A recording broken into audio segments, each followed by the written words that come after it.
ఉత్కంఠ పోరాటాలు, ఊహకందని మలుపులు, ఆటగాళ్ల మెరుపు విన్యాసాలు, ఇలా దాదాపు 2 నెలలకు పైగా క్రికెట్ అభిమానులను ఉర్రూతలూగించిన ఇండియన్ ప్రీమియర్ లీగ్కు తెరపడింది. వివిధ దేశాల ఆటగాళ్లు పోటీపడ్డ ఈ ధనాధన్ క్రికెట్ లీగ్లో కొన్ని జట్లు అద్భుత ప్రదర్శనతో అలరిస్తే ఇంకొన్ని జట్లు తీవ్రంగా నిరాశపరిచాయి. మొత్తానికి స్థాయికి తగ్గ ఆట తీరుతో అదరగొట్టిన Kolkata knight riders, sunrisers Hyderabad జట్లు తుది పోరులో తలపడితే శ్రేయస్ అయ్యర్ నాయకత్వంలోని కోల్కతాను విజయం వరించింది. ముచ్చటగా 3వ ఛాంపియన్ గా నిలిచి ఈ సీజన్ లీగ్ కు ఘనమైన వీడ్కోలు పలికింది.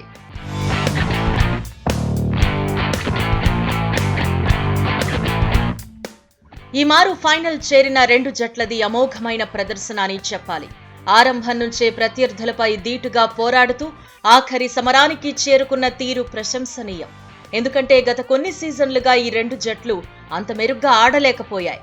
నిరుడు కనీసం ప్లే ఆఫ్స్ కు కూడా అర్హత సాధించకుండా 7వ స్థానానికి పరిమితమైన బాలీవుడ్ నటుడు షారుఖ్ ఖాన్ యాజమాన్యంలోని కోల్కతా నైట్ రైడర్స్ ఈ మారు సంచలన ఆట తీరుతో ఆకట్టుకుంది. లీగ్ దశలో 14 మ్యాచ్లకు గాను 9 విజయం సాధించి పాయింట్ల పట్టికలో అగ్రస్థానాన్ని కైవసం చేసుకుంది. ప్లే ఆఫ్స్ క్వాలిఫైర్ 1 పోరులో సన్ రైజర్స్ పై గెలిచిన కోల్కతా ఆఖరి సమరంలోనూ అదే ఫలితాన్ని పునరావృతం చేసి కప్పును ఎగరేసుకుపోయింది. ఈసారి నైట్ రైడర్స్ విజయంలో ఆటగాళ్ల సమష్టి కృషితో పాటు జట్టు మార్గదర్శి గౌతమ్ గంభీర్దే ప్రధాన పాత్ర.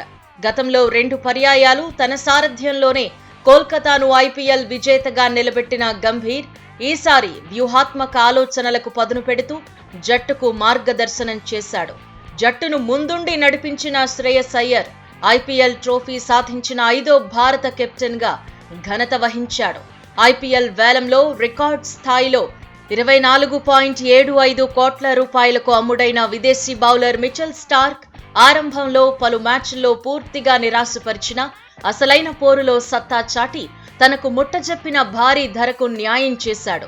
రన్నరప్ గా నిలిచిన సన్ రైజర్స్ జట్టు ఆట తీరు కూడా ప్రశంసలకు అన్ని విధాలా అర్హమైనది. గతేడాది వన్డే ప్రపంచ కప్లో ఆస్ట్రేలియాను విశ్వ విజేతగా నిలిపిన ప్యాట్ కమిన్స్ తొలిసారిగా ఐపీఎల్లో ఆడిన సన్ రైజర్స్ విజయం కోసం తీవ్రంగా శ్రమించి బలమైన సారథిగా నిలిచాడు.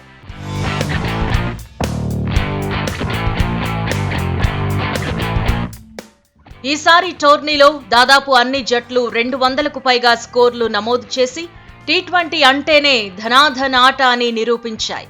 Team India star cricketer Virat Kohli ప్రాతినిధ్యం వహించిన బెంగళూరు రాయల్ ఛాలెంజర్స్ జట్టు ఆరంభంలో వరుస ఓటములతో డీలా పడిన ఆ తర్వాత వరుస విజయాలతో ప్లే ఆఫ్స్ కు చేరిన తీరు అభిమానులను అబ్బురపరిచింది. మొదట వరుసగా 9 మ్యాచ్ల్లో 8 గెలిచి టైటిల్ పై ఆశలు రేపిన రాజస్థాన్ రాయల్స్ ఆనక పరాజయాలతో ఫైనల్ చేరడంలో విఫలమైంది. 5 సార్లు ఐపీఎల్ ట్రోఫీ నెగ్గిన చెన్నై సూపర్ కింగ్స్ ఈ సీజన్లో ప్లే ఆఫ్స్ కు చేరకపోయినా మహేంద్ర సింగ్ ధోని ఆట తీరు జట్టుకు ఉత్సాహాన్నిచ్చింది. ఇన్నింగ్స్ చివర్లో క్రీజ్లోకొచ్చి ధోని సిక్సర్లు సంధించటం అభిమానులను మురిపించింది. రోడ్డు ప్రమాదంలో తీవ్రంగా గాయపడ్డా మళ్లీ కోలుకుని ఐపీఎల్ బరిలోకి దిగిన ఢిల్లీ క్యాపిటల్స్ సారథి రిషబ్ పంత్ మునుపటి స్థాయిలో మెరుపులు మెరిపించి తనపై ఉన్న సందేహాలను పటాపంచలు చేశాడు. ఎన్నో అంచనాలున్న ముంబై ఇండియన్స్ జట్టు మాత్రం ఈసారి దారుణంగా విఫలమైంది.